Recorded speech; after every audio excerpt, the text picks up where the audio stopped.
नमस्कार, capital TV में आपका स्वागत है और मैं आपके साथ प्रिया बिस्ट। लोकसभा चुनाव से पहले कांग्रेस पूरी तरह से बैकफुट पर नजर आ रही है। लगातार एक के बाद एक दिग्गज नेता पार्टी को अलविदा कह रहे हैं।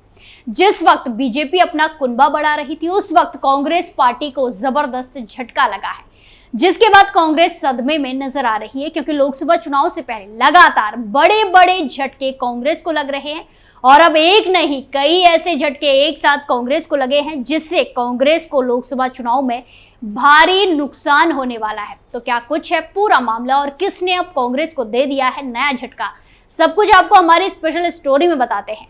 लोकसभा चुनाव से पहले पंजाब में कांग्रेस को बड़ा झटका लगा है। कैप्टन अमरिंदर सिंह के बाद पंजाब की पटियाला से 4 बार कांग्रेस की सांसद रही उनकी पत्नी परनीत कौर ने कांग्रेस का दामन छोड़ बीजेपी का हाथ थाम दिया है। परनीत कौर पिछले 25 सालों से पटियाला लोकसभा सीट से चुनाव लड़ती आ रही है। परनीत कौर को बीजेपी इसी सीट से उम्मीदवार बना सकती है। इतिहास में पहली बार बीजेपी पटियाला सीट से चुनाव लड़ेगी। परनीत कौर की उम्र 79 साल की है, लेकिन उनके लिए भाजपा 75 से अधिक उम्र के प्रत्याशी को चुनाव मैदान में नहीं उतारने की अपनी नीति में भी ढील दे सकती है। बीजेपी में शामिल होने के बाद परनीत कौर ने कहा कि मैं आज बीजेपी में शामिल हो रही हूं। पिछले 25 साल में मैंने लोकतंत्र के लिए काम किया है। आज समय आ गया है जो हमारे बच्चों का कल बेहतर बना सके। मोदी जी के काम और नीति को देखकर विकसित भारत को जो कार्यक्रम चला रहा है, मोदी जी के नेतृत्व में ही हम अपने बच्चों और देश को सुरक्षित रख सके।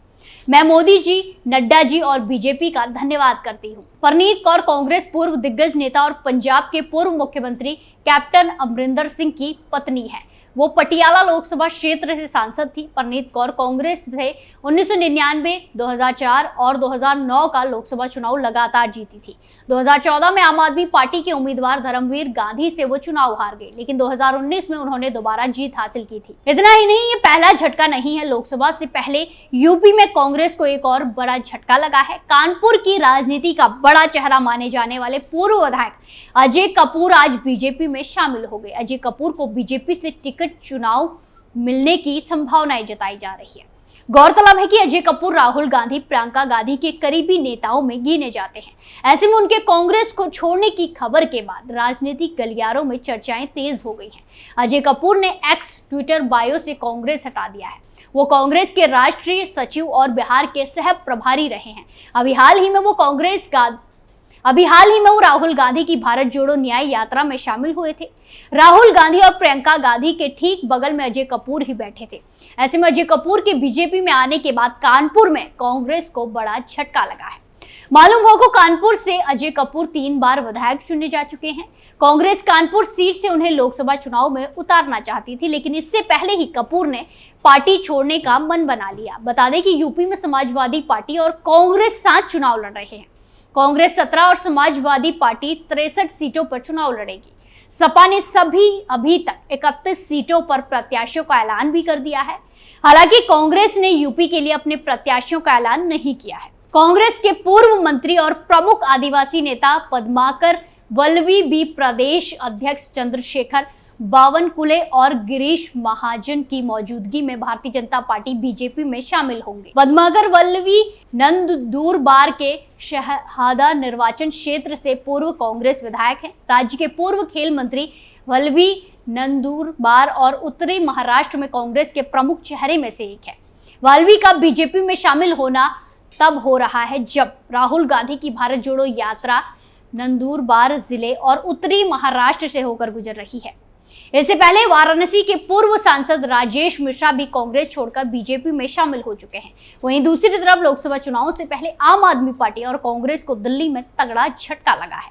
कांग्रेस से 2 बार के विधायक रहे बलराम तंवर, आप से 1 बार विधायक रहे एनडी शर्मा बीजेपी में शामिल हो गए हैं। केंद्रीय मंत्री अनुराग ठाकुर, दिल्ली प्रदेश अध्यक्ष वीरेंद्र सचदेवा और नेता प्रतिपक्ष रामवीर सिंह बिधूड़ी ने इन तीनों नेताओं को भाजपा में शामिल करवाया है। बलराम तंवर 2 बार कांग्रेस विधायक भी रह चुके हैं। वहीं एनडी शर्मा आप की टिकट से 1 बार विधायक रह चुके हैं। इसके अलावा जगदीश यादव भी भाजपा में शामिल हो चुके हैं। जगदीश यादव की बात करें तो वो दिल्ली सरकार में ओबीसी कमेटी के चेयरमैन भी रह चुके हैं। इस मामले पर केंद्रीय मंत्री अनुराग ठाकुर ने कहा कि हमारा दिल विशाल है। उन्होंने भाजपा में शामिल हुए नेताओं से कहा कि आप हमारी ताकत हैं। उन्होंने कहा कि बलराम तंवर का लंबा समय जनता के बीच गुजरा है, उनके आने से हमारी ताकत बढ़ी है। केंद्रीय मंत्री अनुराग ठाकुर ने कहा कि भाजपा में दिल्ली वासियों का दिल जीता है। उन्होंने कहा कि हम समाज के सभी वर्गों के लिए काम कर रहे हैं। केंद्रीय मंत्री अनुराग ठाकुर ने आगे कहा कि हम दिल्ली में फिर 7 सीट जीतेंगे। उन्होंने कहा कि 7 सीट जीतकर आम आदमी पार्टी का सफाया करना होगा। दिल्ली के सीएम पर निशाना साधते हुए केंद्रीय मंत्री ने कहा कि बच्चों की कसम बार बार खाने वाले केजरीवाल अब शीश महल में रहते हैं। उन्होंने कहा कि सीएम केजरीवाल ने कहा था कि वो ईमानदारी से काम करेंगे, मगर देखा जाए तो उनके आधे मंत्री जेल में है। सीएए के मुद्दे पर केंद्रीय मंत्री ने कहा कि केजरीवाल की बात से आहत हूं। उन्होंने कहा कि केजरीवाल बोल रहे हैं कि सीएए लागू ना किया जाए, इस बात से आहत हूं। उन्होंने कहा कि पाकिस्तान या अफगानिस्तान में हिंदू धर्म की बच्चियों के साथ बलात्कार किया जाता है, ऐसे में उन्हें भारत की नागरिकता मिलनी चाहिए। बात यहीं पर खत्म नहीं होती है। लोकसभा चुनाव से पहले कांग्रेस को एक और बड़ा झटका लगा है। दिग्गज नेता और पूर्व केंद्रीय मंत्री सुरेश पिचौरी के साथ इंदौर और देपालपुर के पूर्व विधायक संजय शुक्ला और विशाल पटेल ने बीजेपी का दामन थाम लिया है। शिवरात्रि के दूसरे दिन बीजेपी के भोपाल स्थित ऑफिस पर पहुंचकर इनके साथ 13 नेता शामिल हो गए। बात की जाए तो संजय शुक्ला की घोषित संपत्ति ही 200 करोड़ से अधिक है। एमपी कांग्रेस के इंदौर से 2 पूर्व विधायकों संजय शुक्ला और विशाल पटेल बीजेपी में शामिल हो गए। इनके साथ धार के रजुखेड़ी तो कांग्रेस के सीनियर नेता सुरेश पिचौरी सहित 13 नेताओं ने बीजेपी की सदस्यता ले ली है। वहीं इंदौर से शामिल हुए संजय शुक्ला ने कांग्रेस छोड़ने की वजह राम मंदिर का न्योता ठुकराने को बताया है। बीजेपी में शामिल होने वाले संजय शुक्ला के पास इतनी संपत्ति है, बीजेपी ज्वाइन करने वाले कांग्रेस के रईस नेता की कुल संपत्ति 200 करोड़ से अधिक है। उनकी प्रॉपर्टी की बात की जाए तो BMW से लेकर डंपर तक में मालिक हैं वो। इतना ही नहीं, भारत जोड़ो यात्रा के दौरान उन्होंने यात्रियों के खाने का पूरा खर्चा उठाया था।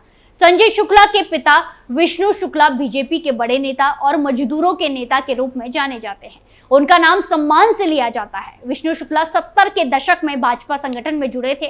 शहर में वो बड़े भैया के नाम से जाने जाते हैं। वो आपातकाल में जेल भी गए थे। उन्होंने 2 बार विधानसभा चुनाव लड़ा लेकिन जीत नहीं पाए। हालांकि वो सांवेर जनपद अध्यक्ष का चुनाव जीते थे। वहीं उनके बेटे 2018 में विधायक बने, लेकिन 2023 का चुनाव कैलाश विजयवर्गीय से हार गए, जबकि आने वाले लोकसभा चुनाव 2024 से पहले बीजेपी में ज्वाइन हो गए हैं। कांग्रेस के पूर्व विधायक संजय शुक्ला ने साल 2018 के चुनाव में कांग्रेस के लिए चुनाव जीता था। इसके बाद वो महापौर के चुनाव में भी अच्छी टक्कर दिए थे, लेकिन हार का मुंह देखना पड़ा था। साल 2023 के चुनाव में उनको दिग्गज नेता कैलाश विजयवर्गीय के खिलाफ कांग्रेस ने मैदान में उतारा, जहां उनको हार मिली। अब वो बीजेपी में शामिल हो गए हैं, जहां मजाकिया भरे अंदाज में कैलाश ने कहा कि तेरी गाली सुनी, अब तुझे बीजेपी में शामिल करा रहा हूं। इसके चलते कहा जा रहा है कि विजयवर्गीय ने जीतू पटवारी की सारी रणनीति फेल कर दी है। एक तरफ जहां उनके पूर्व केंद्रीय मंत्री सुरेश पिचौरी के करीबी होने के चलते बीजेपी में जाने की चर्चा है, तो वहीं दूसरी तरफ राजनीतिक गलियारों में चर्चा है कि विधानसभा चुनाव हारने के ठीक बाद ही इंदौर जिला प्रशासन ने अवैध खनन का पूरा केस ओपन करने की तैयारी कर ली थी। इस केस में शुक्ला के ऊपर 140 करोड़ की रिकवरी निकल रही थी। इसकी फाइल भी तैयार हो गई थी। ऐसा माना जा रहा था कि इसके बाद से ही संजय शुक्ला दबाव में थे, यानी एक बार नहीं, 2 बार नहीं, लगातार कांग्रेस को झटके पर झटके लग रहे हैं। आपका क्या मानना है, कमेंट करके जरूर बताइए। इस रिपोर्ट में फिलहाल के लिए इतना ही। बाकी तमाम खबरों के लिए देखते रहिए कैपिटल टीवी। नमस्कार।